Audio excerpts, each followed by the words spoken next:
નમસ્કાર દર્શક મિત્રો, ચેનલ સુરતની વિશેષ રજૂઆતમાં આપનું સ્વાગત છે। આજે આપણે વાત કરવાના છે ગુજરાતી સિનેમાની। છેલ્લા કેટલાક સમયથી ગુજરાતી સિનેમાનું રૂપરંગ ખૂબ જ બદલાઈ ગયું છે અને હવે લોકો ગુજરાતી મૂવી જોવાનું ખૂબ જ પસંદ કરી રહ્યા છે અને આવી જ એક વાર્તાને લઈને ગુજરાતી સિનેમા ફરી એકવાર આવી રહ્યું છે, કમઠાણ। કે આપણા રોજિંદા જીવનમાં પણ કંઈક ને કંઈક એવી ઘટનાઓ બનતી હોય છે કે આપણે જેમાંથી ઘણીવાર ભાગવા માંગીએ છીએ, નીકળવા માંગીએ છીએ, પરંતુ અંદરને અંદર વધારે ડૂબતા જઈએ છીએ અને એમાંથી સર્જાય છે ભાગમ ભાગ કમઠાણ। અને એવી જ એક સરસ મજાની વાર્તાને લઈને આવી રહ્યું છે ગુજરાતી સિનેમા અને તેમાં ખૂબ જ દિગ્ગજ કલાકાર એવાએ કામ કર્યું છે। આપણી સાથે જેમાં મુખ્ય પાત્ર જે ભજવ્યું છે આ જે મૂવી છે તેમાં એવા હિતુ કનોડિયા સર છે અને આપણે તેમની સાથે સૌથી પહેલાં આ મૂવી વિશે વાત કરવાના છે કે આ મૂવી કરવાની તેમને કેવી મજા આવી, આ મૂવી શા માટે તેમણે ખાસ કરીને પસંદ કરી તે વિશે વાત કરીશ। જી હિતુ સર, સૌથી પહેલાં તો આપનું ખૂબ ખૂબ સ્વાગત છે સુરતમાં અને ખાસ અમારી ચેનલમાં। સૌથી પહેલો સવાલ, આ ફિલ્મ તમે પસંદ કરી છે તેનું મુખ્ય કારણ શું છે? ના પસંદ કરવાની કોઈ વાત જ નથી। હેલારો જેવી નેશનલ એવોર્ડ વિનર ફિલ્મ હોય અને એ ફિલ્મના મેકર્સ હેલારો પછી કે જે આખા ભારતના જેટલા પણ સ્ટેટ્સ છે બધા સ્ટેટની સાઉથ, હિન્દી, મરાઠી, બંગાળી બધી ફિલ્મને માત આપીને ગુજરાતી ફિલ્મ હેલારો જ્યારે નંબર 1 લોટસ એવોર્ડ લઈને આવતી હોય, એ મેકર્સ એના પછીની બીજી ફિલ્મ બનાવવાના હોય તો પછી ના પાડવાનો કોઈ કલાકારનો સવાલ જ નથી આવતો। બીજી વાત કે જ્યારે અશ્વિની ભટ્ટ સાહેબ જેવા લેખક એમની વાર્તા પર આધારિત આ ફિલ્મ કમઠાણ હોય, એ જ નામની આ નવલકથા કમઠાણ એ જ આ બનાવતા હોય એ વાર્તા ઉપર, ત્યારે ના પાડવાનો કોઈ સવાલ નથી। ત્રીજી વાત, આની અંદર જે રીતે એ લોકો શૂટ કરવાના હતા, જે રીતે આખું બધું એક એક કેરેક્ટર માટે એ લોકોએ જે કલાકાર પસંદ કર્યા હતા, જેમ કે સંજય ગોરડિયાજી, દર્શન જરીવાલા, અરવિંદ વૈદ્ય, આવા પ્રકારના જો કલાકારો હોય અને નાના નાના 50 કલાકારો બીજા પણ હતા, બહુ જ ખૂબ સુંદર ઉમદા કલાકારો સ્ટેજ લાઇનના બધા આવીને એક સાથે પરફોર્મ કરવાના હતા। મ્યુઝિક મેહુલ સુરતીનું હોય, આ પ્રકારની બધી વાતો હોય ત્યારે તમે ના શું કરવા પાડો? આવું સિનેમા તો ખાસ કરવું જોઈએ। અને સ્પેશિયલી મારી ઉપર મારા ઓડિયન્સે કે જ્યારે મને 2023માં મને વશ ફિલ્મ જોઈને એ લોકોએ આટલો ભરોસો મૂક્યો છે કે અલગ પ્રકારના કન્ટેન્ટ સાથે હિતુ કનોડિયા આવે છે, એ અલગ કન્ટેન્ટવાળી વાત આ પિક્ચરની અંદર વશ જ્યારે ગુજરાતીમાં બન્યું, એટલું ચાલ્યું, લોકોએ ગમાડ્યું, એના પછી હિન્દીમાં અત્યારે અજય દેવગને બનાવ્યું શૈતાન અને he is playing my role, આ ઓડિયન્સે એ પિક્ચરને આગળ વધાર્યું। એટલે 3 ઇક્કા ફિલ્મ 20 દિવસમાં 25 કરોડ જેવો બિઝનેસ કર્યો છે, ઓડિયન્સે વધાર્યું। એટલે આ જે ઓડિયન્સ છે એને મારી ઉપર એક ભરોસો છે કે કંઈક અલગ કન્ટેન્ટ, કંઈક સારી ફિલ્મ એ હિતુ કનોડિયા હશે તો એ ફિલ્મમાં કંઈક હશે। એટલે એ ભરોસો જ્યારે મારી ઉપર કરતી હોય ત્યારે હું ખૂબ જ તાકીદી રાખું છું કે સારા પ્રોજેક્ટ કરું। એટલે આટલા બધા જ્યારે રીઝન્સ છે એટલે મેં આપણી કમઠાણ ફિલ્મ કરી છે અને કમઠાણ પિક્ચર બધા જ યંગસ્ટર્સથી લઈને even the child, even elders, બધા જ લોકો એ પિક્ચર જોશે। મને ખબર છે કે બધાને એટલી બધી ખૂબ ગમવાની છે, કારણ કે કોમેડી છે અંદર, એની અંદર એવી કોમેડી નથી કે આમ મારી બેસાડેલી કોમેડી હોય, સિચ્યુએશનલ કોમેડી છે।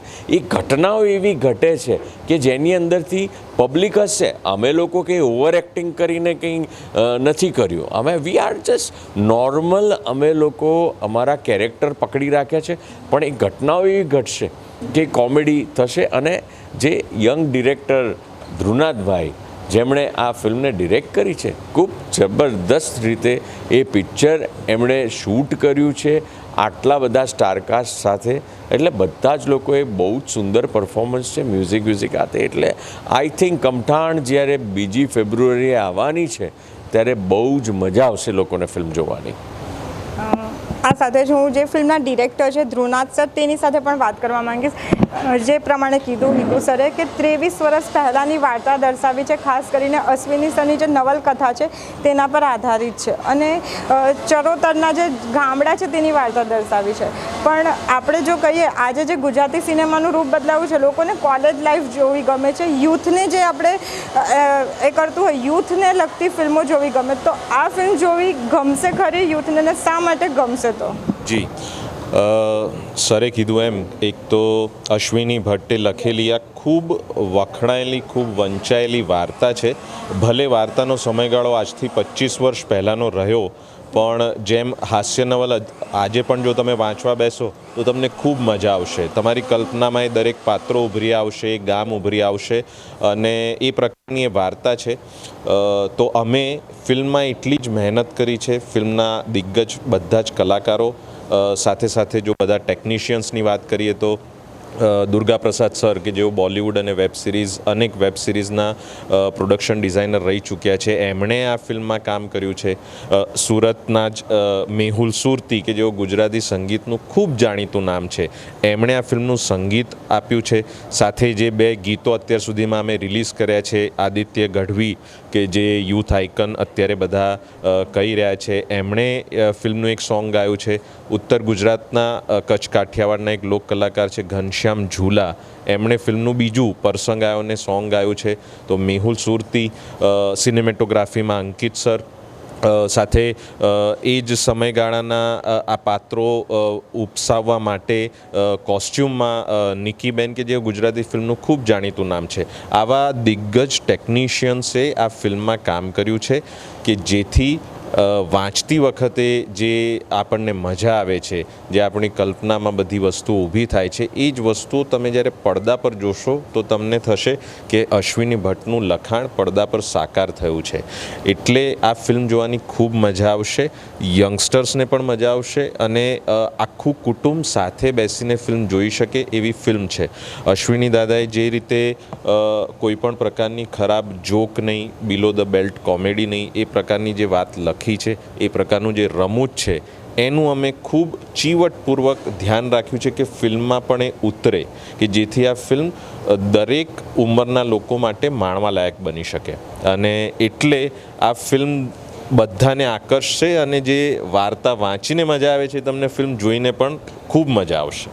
તમે જે પ્રમાણે કીધું કે 101 વર્ષના વૃદ્ધ પણ આ ફિલ્મ જોઈ શકે, તો તેના પરથી જ મને એક સવાલ ઊભો થયો, કારણ કે આજકાલ જે હિન્દી સિનેમાનું રૂપ બદલાયું છે ને, ઘણીવાર એવું વલ્ગારિટી બતાવી દે છે કે ફેમિલી સાથે નથી જોઈ શકતા, પરંતુ આજે પણ ગુજરાતી ફિલ્મે જાળવી રાખ્યું છે કે આપણે ફેમિલી ફિલ્મ જોઈ શકીએ. તો તે વિશે તમારું શું કહેવું છે? મેં જેમ કહ્યું એમ કે અશ્વિની દાદાની વાર્તામાં એ પ્રકારની કોઈ વાત જ નહોતી અને અમે મેકર્સ તરીકે, જેમ કે સરે પહેલાં જ કીધું કે હેલ્લારો ફિલ્મ જેમણે બનાવી છે, હરફન મૌલા ફિલ્મ્સ, એ લોકો નેશનલ એવોર્ડ જીતીને ગુજરાતને ગૌરવ અપાવી ચૂક્યા છે. અને જ્યારે તેઓ નક્કી કરે છે કે કમઠાણ આપણી બીજી ફિલ્મ તરીકે આપણે બનાવીશું, તો ઓફકોર્સ હેલ્લારોના મેકર્સ પાસેથી તમે એવી જ હેલ્લારો જેવી જ સરસ મજાની ફિલ્મની અપેક્ષા રાખો.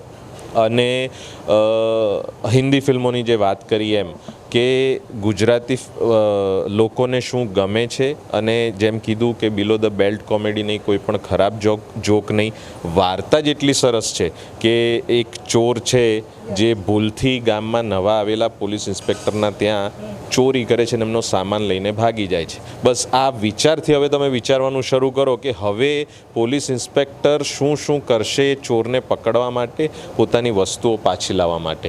આ જે ધાંધલ ધમાલ કોમેડી છે, એ એમાં ક્યાંય પેલી વલ્ગારિટીની કોઈ જરૂર નથી. અને અમે જે ગુજરાતના એક નાનકડા ગામડાની વાત, ગામડાના પાત્રો, ગામડાનું વાતાવરણ, એ બધું જ અમે ફિલ્મમાં ખૂબ સરસ રીતે બતાડવાનો પ્રયત્ન કર્યો છે. એટલે આ ફિલ્મ બધાને ખૂબ મજા કરાવશે. જી બિલકુલ, આપણે ચોક્કસથી એવી આશા રાખીએ. સાથે આપણે હિતુ સરને પણ પૂછશું. સર, આમાં તમે પોલીસની ભૂમિકા ભજવી છે. આ પહેલાં પણ તમે ઘણી બધી મૂવી કરી ચૂક્યા છો કે જેમાં પોલીસની, તો હવે આમાં શું ફરક છે? આગળ જે મૂવી કરી છે તેમાં પણ પોલીસની ભૂમિકા અને આમાં પણ શું ફરક છે આ મૂવીમાં? મેં એમ જ વિચાર્યું હતું કે હું સિંઘમની જેમ એન્ટ્રી પાડીશ, એકદમ જોરદાર. એટલે ફર્સ્ટ સીનમાં તો છે સોલિડ, કમઠાણની અંદર શું એન્ટ્રી પડે, વટ પડી જાય. પડે છે. પછી એ જ પોલીસ ઇન્સ્પેક્ટર પીઆઈ રાઠોડ વટમાં આવે અને એના જ ત્યાં રાત્રે ચોરી થઈ જાય, રગલો ચોરી કરી જાય. એટલે એ જે એક બિચારો કંઈક કહી ના શકે, કંઈક સહાય નહીં એનાથી, અને જે એની સાથે પરિસ્થિતિઓ સર્જાય છે સાહેબ, એક વાઘમાંથી એક સિંહ જેવા માણસને જે આ લોકો નાનકડા ઉંદેડા જેવો કરી નાખે છે, એ ખૂબ મજા આવશે પબ્લિકને જોવાની. Because public wants to enjoy, એ લોકોને સરસ વસ્તુઓ જોઈએ. I have nothing against people watching other type of cinema, vulgar cinema, આ તે બધું એ લોકો ટુ ઈચ ઇઝ ઓન કહેવાય, જેને જે ગમે એ જોવે. પણ અમને ખાતરી છે કે અમારી આ ફિલ્મ જોશે તો યુથ પણ એટલું જ હસતું હશે જેટલું અમારા વડીલો હસતા હશે ને જેટલા બાળકો એન્જોય કરતા હશે. આ જે ઓડિયન્સ પણ જ્યારે આ પિક્ચર આવશે ને બહાર ત્યારે એન્જોય એટલે કરશે કારણ કે ગીતમાંય મજા છે. પ્રસંગ આવ્યો રહે, આપણા લગ્નો હોય, જે પણ અલગ અલગ પ્રસંગો હશે ત્યારે એ ગીત વાગશે.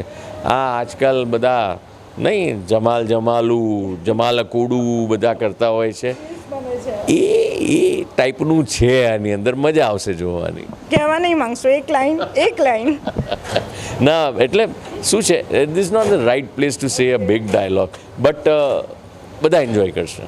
જી બિલકુલ. સર, તમને પૂછવા માંગીશ કે આ ફિલ્મનું આખું શૂટ ક્યાં થયું છે ખાસ કરીને, કારણ કે તમે ગામડાની જે રીતે વાર્તા બતાવી છે તો ખરેખર ચરોતરમાં થયું છે કે ક્યાં થયું છે, અને આ ફિલ્મ તમને કેટલી મજા આવી આ ફિલ્મ દરમિયાન? અશ્વિની ભટ્ટે લખેલી જે વાર્તા છે એમાં ચરોતર પ્રદેશના એક નાનકડા ગામની વાત છે. એટલે અમે પણ આણંદની પાસે એક વસો નામનું ગામ છે ત્યાં અમે શૂટ કરેલું કે જેથી ફિલ્મ ખૂબ ઓથેન્ટિક રહે. જેની મૂળ વાર્તા છે એ જે મજા છે, રમૂજ છે, હળવી જે મસ્તી છે જળવાયેલી રહે. એટલે અમે એ ખૂબ ધ્યાન રાખ્યું છે ને ચરોતર પ્રદેશનું જે એક કાલ્પનિક ગામ અમે બતાડ્યું છે, પણ આણંદ પાસેના વસો ગામમાં અમે શૂટ કર્યું છે. હિતુ સર, તમને થોડો પર્સનલ સવાલ પૂછવા માંગીશ. તમે પોલિટિશિયન પણ રહી ચૂક્યા છો અને હવે એક્ટિંગમાં ફરીથી આવી ગયા છો, તો આ બે જો પાત્ર તમને હોય, તમને કયું વધારે ગમે છે? કયો રોલ રિયલ લાઈફમાં નિભાવવો વધારે ગમે છે? એક્ટર હોય છે ને એ પડદા ઉપર 2.5-3 કલાક પરફોર્મ કરે છે અને પબ્લિક તાળીઓ પાડે છે, સીટીઓ પાડે છે, સાથે રડે છે. કોઈ પણ કાસ્ટ, કોઈ પણ ધર્મના લોકો એ એક સાથે જે અંધારા થિયેટરમાં બેઠા હોય છે, એક સાથે જ એ બધા જ પ્રકારની અનુભૂતિ એક સરખી કરતા હોય છે. ત્યારે કલાકાર તરીકે તમે કોઈ જાત વાત ધર્મ કોઈ ભેદ રહેતો નથી અને તમે પરફોર્મ કરી શકો છો. પણ એ સીમિત એટલા માટે હોય છે કારણ કે પિક્ચર જોયા પછી તાળીઓ સીટીઓ પાડ્યા પછી ઘરે જાય છે અને પછી રોજબરોજ જિંદગીમાં પાછો એ વણાઈ જાય છે, એટલે ટેમ્પરરી હોય છે. પણ જો પોલિટિશિયન હો, જે હું ધારાસભ્ય તરીકે મને કામ કરવાનો મોકો મળ્યો, ત્યારે કોઈક ગરીબ માણસને કંઈક ઘર મેં અપાવ્યું કે કોઈક ગરીબ માણસનું કોઈક એવું કામ કરી આપ્યું, એને સ્વાસ્થ્યને લગતું કોઈ હોસ્પિટલનું કામ કર્યું કે જેનાથી ખરેખર એના જીવન મરણમાં ફરક પડે છે, એ લોકોના ભણતરમાં ફરક પડે છે, એ લોકોના ઘડતરમાં ફરક પડે છે, એ લોકોનું જીવન સુધરી શકે છે. તો એ પોલિટિશિયન તરીકે આખી લાઈફનું એ કામ કરી શકે છે. એટલે મને એ કામ પણ વધારે ગમ્યું હતું. તમે સુરતમાં આવ્યા છો, સુરત કેટલી વાર આવી ચૂક્યા છો અને ખાસ સુરતનું ફૂડ બહુ ફેમસ છે. સુરતનું કયું ફૂડ તમે ટેસ્ટ કર્યું ને સૌથી ફેવરિટ ફૂડ? સુરતના એક તો ફૂડના નામ બધા એવા છે ને, લોચો ને લાભ, બધા એવા નામો છે, પણ અદ્ભુત ખાણીપીણી અહીંયા છે. બહુ મજા આવે છે. લોકોની સાથે આમ લારી ઉપર ઊભા રહીને આમ બહાર મસ્ત જોરદાર રેસ્ટોરન્ટોમાં તો હોય છે જ, પણ જે બહાર ઊભા રહીને બધા સાથે ખાવાની મજા આવે છે ને, પેલા કાગળના પ્લેટમાં કે કોલેજિયન દાણા, મેં કીધું ઓ તારી આ શું છે, એટલે કે દાણાની ઉપર ચટણીના હાથે નાખીને ખાવાનું અને પેલું કાગળનું હોય ને એનાથી આમ ચમચી બનાવીને ખાવાનું, એ અદ્ભુત વાત છે. It's a unique place. Surat હું બચપનથી જ આવતો રહ્યો છું અને મારો ગમતી જગ્યા છે. ઓકે. અને વાત કરીએ કે ગુજરાતી સિનેમામાં ઘણું બધું રૂપરંગ બદલાઈ ગયું, તો તમારા ખાસ કરીને ગુજરાતી સિનેમાના ફેવરિટ કલાકારો કોણ છે? પૂછે છે ગુજરાતીના ફેવરેટ કલાકાર બે છે, એક નરેશ કનોડિયા, એક મોના તીબા. ઓકે, ઘરના જ કલાકારો છે. અને બીજું, તમારે એક લાઇનમાં જો તમારા ફાધર વિશે કંઈ કહેવું હોય તો શું કહેશો? બસ બીજા જન્મમાં પણ મારા પપ્પા બનજો યાર.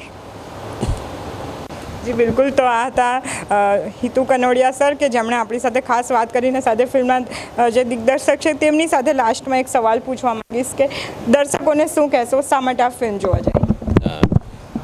આ ફિલ્મ જોવા માટેના અનેક બધા કારણો અમે આપને જણાવ્યા, અને અમે ખૂબ દિલથી ફિલ્મ બનાવી છે, ખૂબ મહેનત કરી છે, અને આપ સૌને ગૌરવ થશે આ ફિલ્મ જોઈને. ગુજરાતી સાહિત્ય પરથી આ ફિલ્મ બનાવી છે, આટલા બધા કલાકારો આવી રહ્યા છે, તો આપ સૌને ખૂબ મજા પડશે. ને જેવી રીતે તમે વાર્તાને પસંદ કરેલી, નવલકથાને જે પ્રેમ મળેલો, એવો જ પ્રેમ તમે આ ફિલ્મને પણ આપી શકશો, એવી સરસ ફિલ્મ બનાવી છે. હિતુ સર, તમે દર્શકોને એક લાઇનમાં શું મેસેજ આપશો, શું કહેશો? 2 ફેબ્રુઆરી બાકી બધું કામ પડતું મૂકજો.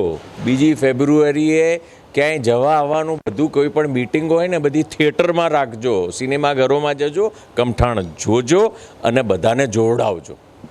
જી બિલકુલ. તો આ હતા હિતુ કનોડિયા સર અને સાથે ધ્રુનાથ સર, કે જેમણે ચેનલ સુરત સાથે વિશેષ મુલાકાત આપીને આગામી 2 ફેબ્રુઆરીના રોજ તેમની ફિલ્મ આવી રહી છે, અને ખાસ હેલ્લારો નામ જે મેકર છે તેમના દ્વારા આ ફિલ્મ બનાવવામાં આવી રહી છે, કમઠાણ. તો જરૂરથી સિનેમાઘરોમાં જજો અને આ ફિલ્મ ચોક્કસથી નિહાળજો.